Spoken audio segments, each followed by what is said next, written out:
speak. You believe you're understood. But in truth, every word you utter arms your enemy, exposes your desires, and weakens your throne. Today, we face a brutal truth: most people are not defeated weapons, but by their own mouths. And the cost of a single word: everything. Power, trust, control, legacy, all lost in an instant of weakness. In this lesson, we unveil the 9 situations where silence is not a virtue, but a strategy. Silence, when used wisely, is not emptiness. It is domination. If you desire power, learn this first: not all battles are won with armies. Some are won by what you do not say. In the court of men and the chambers of influence, the tongue is both sword and rope. It can kill or it can hang you. Princes fall not by betrayal of others, but by betrayal of themselves, through careless words spoken to eager ears. Listen now. I will tell you the 9 moments when silence is not only golden, it is invincible. In times of chaos, most men rush to explain, to defend, to speak louder, hoping their noise will grant them control. Fools. They fail to see the truth that has ruled courts, kingdoms, and battlefields for centuries. When the world demands your words, give them your silence. Let us begin with the moment of accusation. The ordinary man, when confronted, whether by friend, enemy, or uncertain ally, feels compelled to explain himself.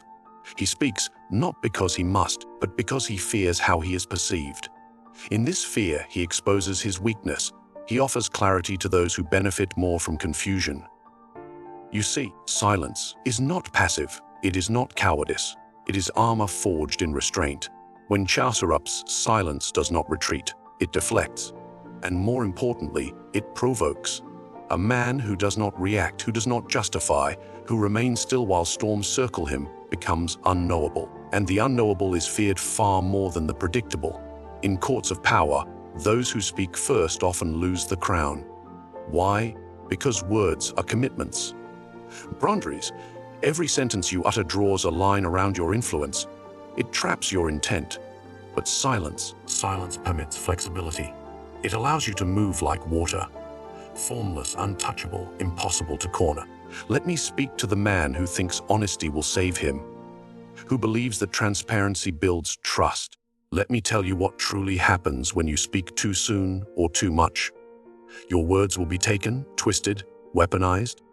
They will not be remembered for their truth, but for their usefulness to someone else's strategy. Imagine a battlefield. You are outnumbered, out-positioned. Your enemy waits for you to charge. They know your strength, your weapons, your plan. Why? Because you told them. Because you couldn't bear to be misunderstood. Because silence made you uncomfortable. And so, your words killed you before the sword ever did. Now let us descend deeper into the social arena. Conflict is not always war. It is conversation, a confrontation in the workplace, a betrayal by a lover, a challenge in front of an audience. In all of these, the instinct to speak is a trap. Most men talk to reclaim their image, but the powerful man, he listens, he waits, he studies. And in his silence, the room becomes unsettled. People project their fears onto the quiet man. They imagine what he might be thinking. They speak more, nervously, revealing more than they intended. They weaken themselves just to fill the void he creates. That is the power of silence. It draws the truth from others while protecting yours. Do you know why kings often sat silent while their advisors debated? Why generals stared coldly at the messenger and said nothing? Because silence forces others to show their hands, to reveal their positions. It makes them impatient, and impatience leads to mistakes. In politics, this is everything. Never forget, those who speak first are laying down their weapons. They are declaring their position. And once you know a man's position, you can destroy it. But when you say nothing, nothing can be used against you. Not your opinion, not your emotion, not even your presence. Even your silence becomes an instrument of control. It signals detachment, and in the game of power, he who appears less invested often controls the outcome. There is a reason the Roman Senate feared the silent ones more than the loud dissenters. The loud man gives you something to attack. The quiet man gives you nothing. You cannot argue with what hasn't been said. You cannot outmaneuver what has not moved. Silence in its stillness becomes an invisible fortress. But understand, this silence must be intentional, calculative. The silence of the fool who has nothing to say is not power. It is vacancy. But the silence of the man who knows exactly what to say and chooses not to, that is power. That is fear. That is dominance. You must also learn to wield silence in moments of emotional chaos. When you are insulted, dismissed, provoked, most will retaliate with words because they feel their dignity has been injured. But in doing so, they place their emotions on public display like bleeding animals in a pit of wolves. And predators never pity the bleeding, they pounce. The man who remains unmoved, who shows no shift in breath or eye or posture. He does not merely defend his pride. He transcends it. He becomes something else, something dangerous, because silence in those moments is not just a defense. It is a threat. It says, you may attack me, you may insult me, but I do not need to answer because your words are beneath my response. That is a lesson too many never learn. In the presence of chaos, silence makes you unpredictable, and unpredictability is the most potent weapon a man can possess. Most men try to expose a liar by shouting liar, but the master of power does not chase truth with noise. He traps it with silence. A wordless stare reveals more than 1,000 accusations ever could. You wish to know someone's nature? Say nothing, then watch what spills into the silence. People, by nature, hate a void. When they speak and you do not respond, they begin to unravel. The silence you offer becomes a mirror, not of your soul, but of theirs. It reflects their fears, their guilt, their intentions, and their ego. The more they try to fill that silence, the more they expose themselves. They confess to things you never asked. They argue against things you never said. They attempt to read your mind, and in doing so, reveal their own. This is the art of power through restraint. When dealing with the manipulator, the deceiver, or the ambitious flatterer, never grant them the stage they crave. Let their performance die in silence. Applause feeds ego, but silence shatters it. It's a weapon not made of iron, but of reflection. You show them nothing, and so they see only themselves. And what they see often terrifies them. The liar wants to control the narrative, but your silence rewrites it. Without your reaction, their lies twist into paranoia. They begin to wonder, do you know? Did someone tell you? Are you setting a trap? The longer you remain silent, the more they speak, not to you but to their own guilt. This is when truth emerges, not as confession, but as fear-driven exposure. In courtrooms of the mind, silence makes others testify against themselves. I have seen princes expose their deepest plots simply because a minister sat too still.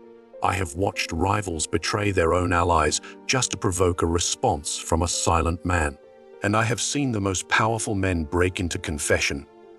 Not when tortured, not when threatened, but when faced with nothing but quiet. The manipulator thrives on reaction. He depends on your emotional response to sculpt his deception.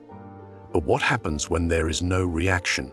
When your face reveals nothing, your eyes offer no answer, and your lips remain sealed? He begins to lose control of the stage, and in desperation to regain it, he overreaches. That overreach is where you win. Understand this: your silence is not the absence of words. It is the presence of judgment. It says, I am watching.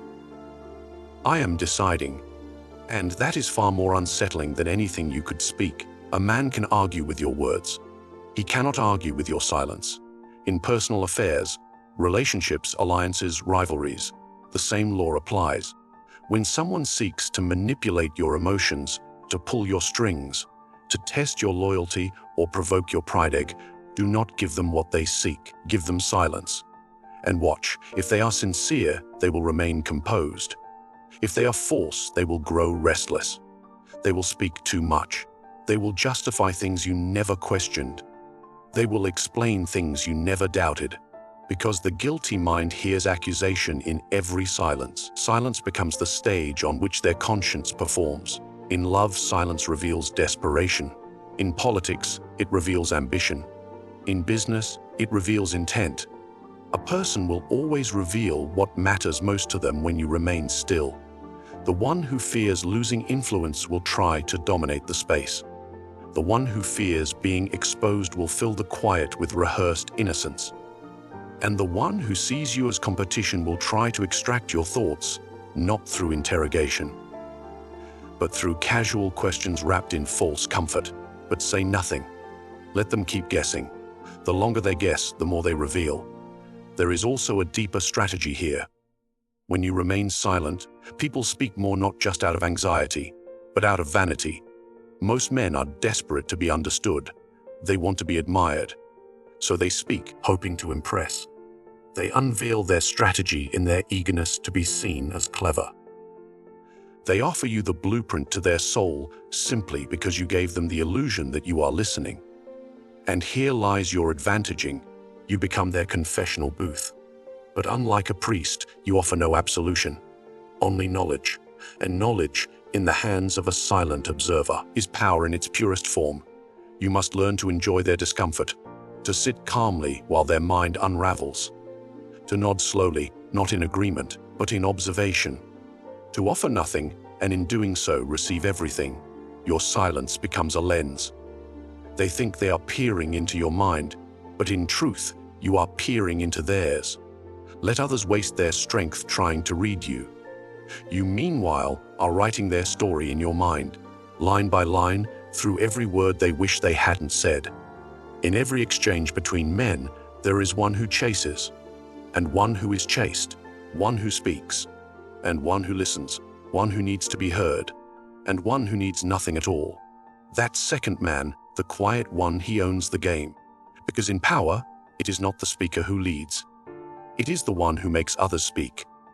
There is a form of control so subtle, so devastating that it does not look like control at all. It does not shout. It does not threaten. It does not declare its dominance. It simply withholds approval, withholds response, withholds presence. This is the silent power, the quiet hand that stirs the entire room without lifting a finger. You must understand that power does not always come from what you give. Often it is born from what you deny.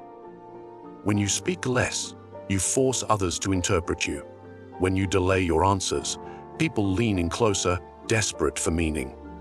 When you withhold your presence, your absence becomes more influential than your words ever were. That is not passivity. That is mastery. In the world of influence, the one who talks least holds the strongest position. Not because he lacks thought, because his thoughts are too valuable to throw away. Words are currency. The more you spend them, the less they're worth.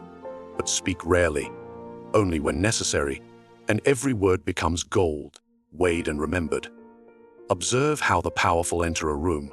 The weak announce themselves, trying to prove their worth with noise.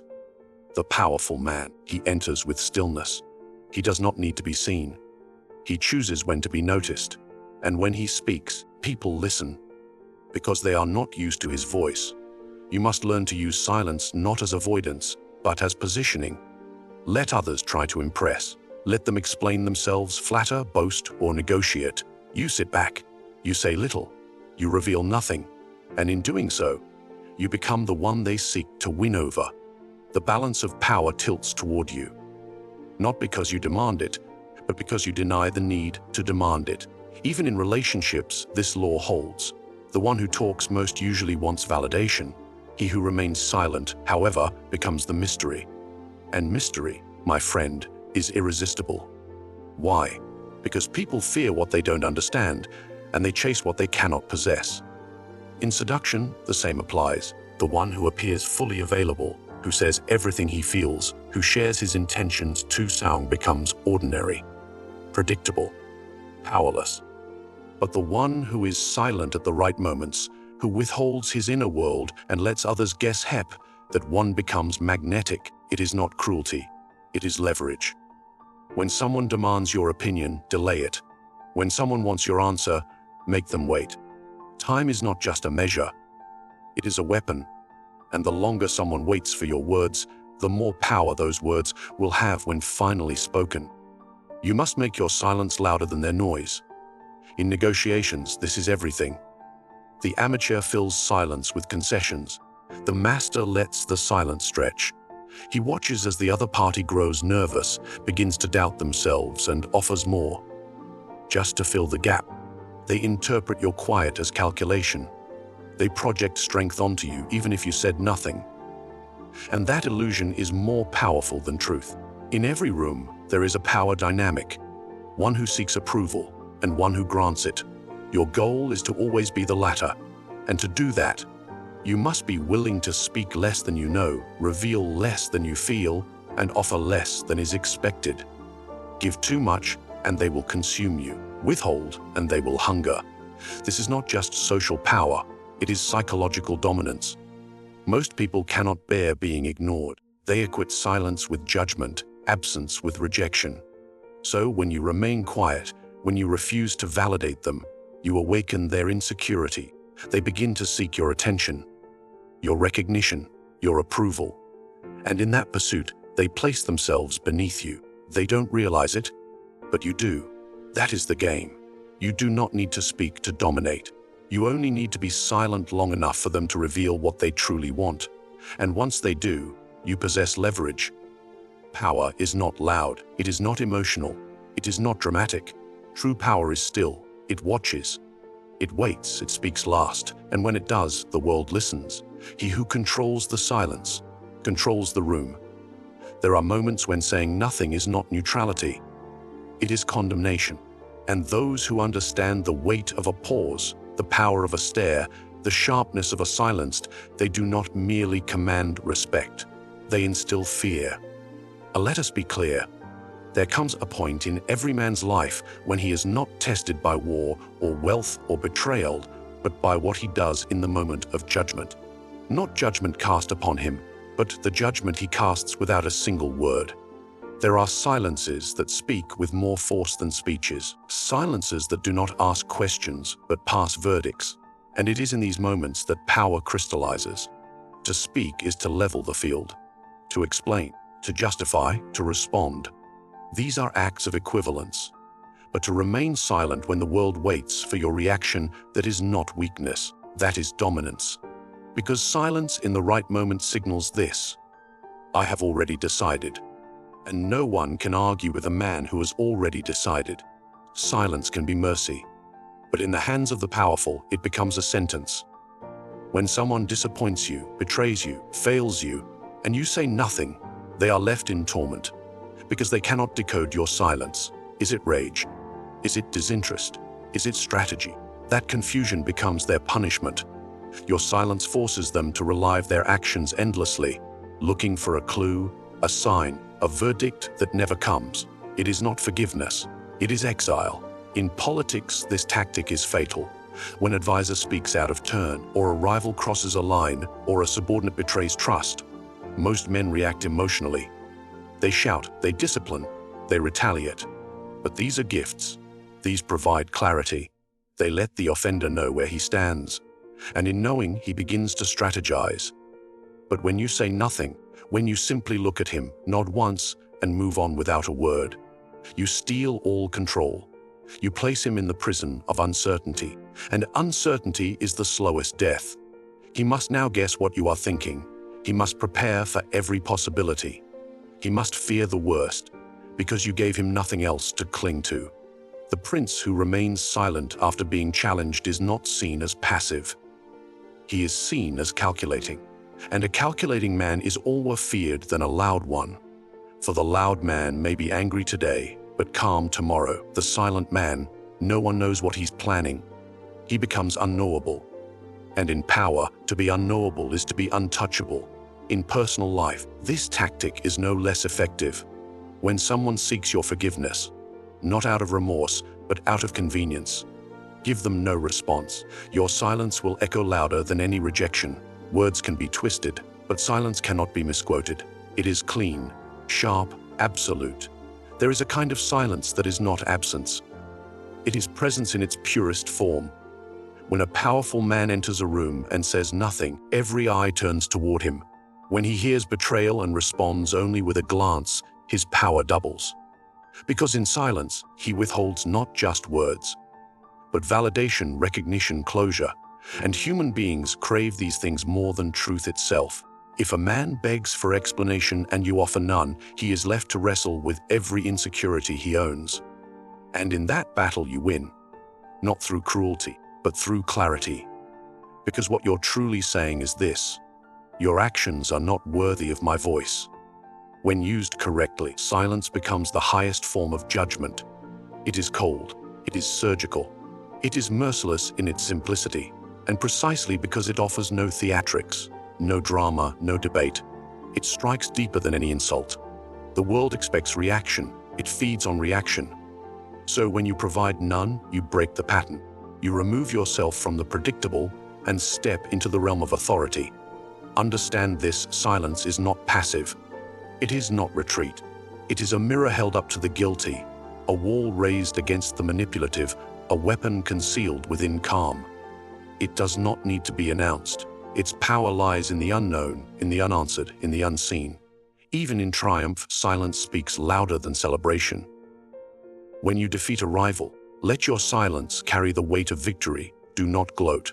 Do not dance. Simply leave them with nothing.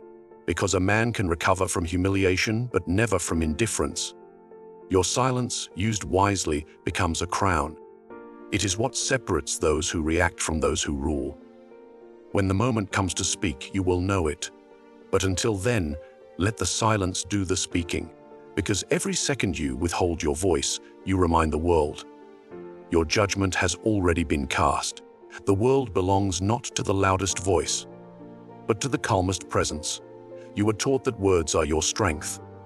That to speak is to assert. But I tell you, every word is a gamble, and the man who speaks without calculation spends his power with no return.